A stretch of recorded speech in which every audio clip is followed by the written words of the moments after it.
ये जो आप कैप्सूल देख रहे हैं ये विटामिन ई कंटेनिंग इवियोन कैप्सूल हैं जो कि पाकिस्तान में बहुत ज़्यादा एज अ सप्लीमेंट और जो कॉस्मेटिकल प्रोडक्ट्स आते हैं उसमें ऐड किए जाते हैं। अब ये विटामिन ई होता क्या है, इसके क्या हेल्थ बेनिफिट्स होते हैं और इसकी डोज क्या रहती है और इसकी वजह से जो आपको पॉसिबल साइड इफेक्ट्स अपेयर हो सकते हैं, ये क्या क्या इसकी काउंटर इंडिकेशन ये लिमिटेशन है उसे जान लेते हैं।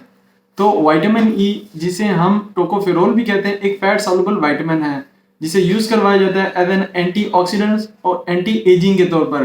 क्योंकि जब हमारी बॉडी में मेटाबॉलिज्म हो रहा होता है तो उसके रिजल्ट में बहुत सारे बाय प्रोडक्ट्स बनते हैं और उन्हीं बाय प्रोडक्ट में फ्री रेडिकल स्पीशीज भी बनती हैं। तो इनका जो आउटर मोस्ट सेल होता है उसमें एक अनपेयर्ड इलेक्ट्रॉन होता है। ये अनपेयर्ड इलेक्ट्रॉन हाईली रिएक्टिव कर देता है उस फ्री रेडिकल को और ये फ्री रेडिकल फिर हमारी बॉडी के जो नॉर्मल सेल्स होते हैं या हेल्दी सेल्स या टिश्यूज होते हैं उनको ब्रेक करता है और इसी की वजह से आपको एजिंग वगैरह होती है। लेकिन जब आप ये विटामिन ई लेते हैं तो ये इन्हीं फ्री रेडिकल और जो हाईली रिएक्टिव स्पीशीज होते हैं उनको न्यूट्रलाइज करते हैं, जिसकी वजह से आपकी जो एजिंग या जो सेल या टिश्यू डैमेजिंग हो रही थी वो नहीं होती।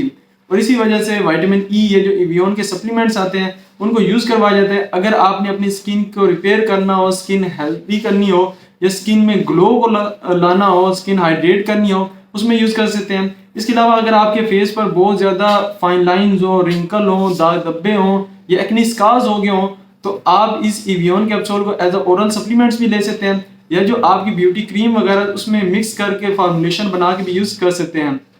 इसके अलावा ये जो विटामिन ई होता है इसे हम एंटी स्टेरिलिटी विटामिन भी कहते हैं, यानी मेल में जो मेल इनफर्टिलिटी हो जाती है यानी जो मर्दाना कमजोरी होती है तो उसमें ये आपकी सेक्सुअल हेल्थ, सेक्सुअल परफॉर्मेंस को अच्छा करता है। और इसको आप with combination with other multivitamin जैसे कि सर्बैक्स जी हो गया, गोनाडिल एफ हो गया या जो एक्सट्रैक्ट एम आता है उसकी कॉम्बिनेशन से भी यूज कर सकते हैं।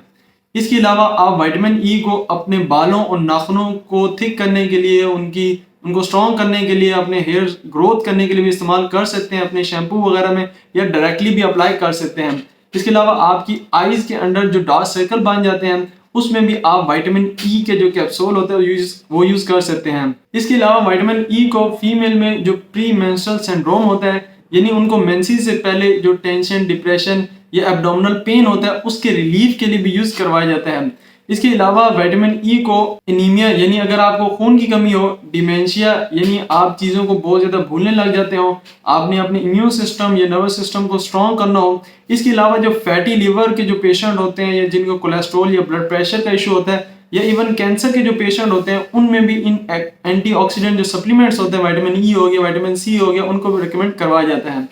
अब अगर इसकी डोज की बात की जाए कि आपने रोजाना कितना लेना होता है तो इसकी जो रिकमेंडेड डोज होती है वो आप 200 mg वाला जो कैप्सूल आता है वो दिन में 2 मरतबा ले सकते हैं या जो 400 mg वाला है वो दिन में 1 मरतबा यूज कर सकते हैं। अब चूंकि ये फैट सॉल्युबल विटामिन है तो आप इनको जो फैटी आपका मिल्क होता है या पीनट बटर हो गया या ऑलिव ऑयल होगा उसकी कम्बिनेशन से लें ताकि इसकी जो एब्जॉर्प्शन है वो अच्छी हो।